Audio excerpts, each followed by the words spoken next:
Marami ang patuloy na nabibighani sa hiwaga ng mga kambal o yung twins. Sa hindi kasi may paliwanag na dahilan, may mga bagay sa mundo na tanging mga kambal o twins lamang ang nagkakaintindihan. Gaya na lamang ng tinatawag na shared language ng mga kambal o yung cryptophasia. Ang paliwanag ng eksperto riyan, alamin sa report na ito.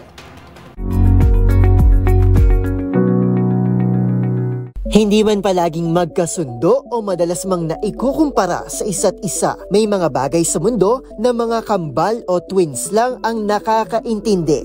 Isa na nga rito ang konsepto ng twin speak o cryptophasia na tumutukoy sa di umanay shared language sa pagitan ng kambal na hindi naman naiintindihan ng ibang tao. Ayon kay Diane Paul, PhD, Senior Director of Clinical Issues in Speech-Language Pathology sa American Speech-Language Hearing Association o ASHA, ang teorya ng twin language ay nakabatay sa pundasyon na sabay isinilang ang kambal.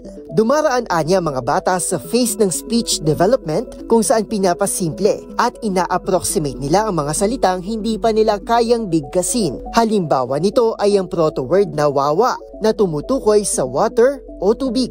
Ang proto-word ay mga gawa-gawang salita o mga tunog na maaaring tumutukoy sa mga pangmatandang salita.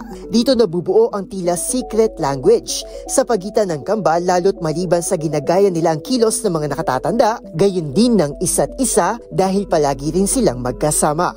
Sa panig naman ni Jamie Van Eco, Associate Director ng ASHA, hindi ito maituturing na bagong language dahil ginagawa lamang nila ang kanilang kakayahan para iparating ang kanilang pangangailangan. Dagdag pa ni Paul, bagamat mas nagiging develop na ang kanilang language skills sa pagtanda, may ibang kambal pa rin daw na pinipiling gamitin pa rin sa isa't isa ang mga kinalakihang proto-words, lalo't isa itong paraan para pangalagaan ang kanilang unique connection bilang mga kambal.